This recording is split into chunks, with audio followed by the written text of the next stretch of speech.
నమస్తే అండి. నా పేరు జ్యోతి భవాని. ప్రతిరోజు ఒక మంచి విషయాన్ని తెలుసుకుంటే చాలా బాగుంటుంది. అంటే మంచి అనేది రకరకాలుగా ఉంటుంది. కాకపోతే ఎవరికి తెలిసింది వాళ్ళు చెప్తూ ఉంటారు. నచ్చిన వాళ్ళు తీసుకుంటూ ఉంటారు లోపలికి. నేను కూడా ఒక ప్రతిరోజు తెల్లవారు లేవగలనే ఈ రోజంతా ఆనందంగా ఉంటాను అనుకుంటాను. అలా ఒక 5 నిమిషాలు ధ్యానం చేసి లేస్తా.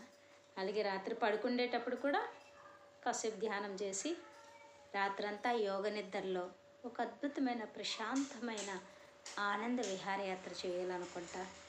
నిజంగా చాలా హాయిగా ఉంటుంది. ఉదయం లేచేసరికి తెలివి లేకపోవచ్చు, ఎరుక లేకపోవచ్చు రాత్రి ఏమైందో, కానీ చాలా ఫ్రెష్గా హ్యాపీగా అనిపిస్తుంది.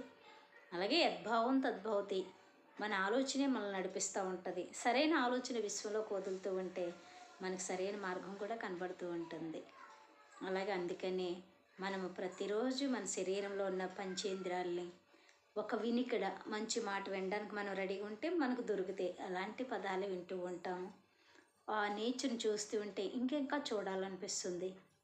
ఒక మాట్లాడేటోడు మనకో ఇతరులకు ఉపయోగపడేలా మాట్లాడడం అలవాటు చేసుకుంటే మాట మంత్రం అవుతుంది. అలాగే మనసు ఎప్పుడు హాయిగా ఉంటుంది.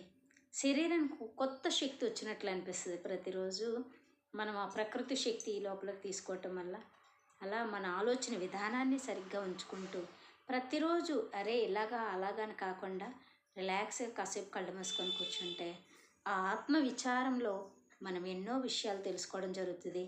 ఈరోజు అంతా నిన్నంతా ఎలా ఉన్నాం, ఈరోజు ఎలా ఉండాలి అన్నది మనకు అర్థమవుతుంది. మనం సరిచేసుకోగలుగుతాము మన ఆలోచన విధానాల్ని. లేదా ఒక అవమానం పడ్డానికి ఈరోజు అది లేకుండా ఎలా నడవాలని తెలుస్తుంది. ఒక మంచి మాట వింటే నచ్చింది ఈరోజు వినాలి అనుకుంటాము. అలాగే ప్రతిరోజు కూడా నచ్చిన మార్గాన్ని నడవడానికి, ఇష్టమైన సాధనలు చేయడానికి మనం రెడీగా ఉంటే మనకు కావాల్సిన అందుతూ ఉంటాయి మిత్రులారా. కాబట్టి నాకు తెలిసిన ధ్యానాన్ని నేను ఎప్పుడు పంచడానికి రెడీగా ఉంటాను. మీకు ఇష్టమైతే తప్పకుండా స్వీకరించండి. ఈ భూమి మీద ఉన్నంత వరకు ఆరోగ్యంగా ఆనందంగా జీవించాలి, ఇష్టంగా ప్రశాంతంగా జీవించాలి. అది అసాధ్యం ఏం కాదు, సాధ్యమే. తప్పకుండా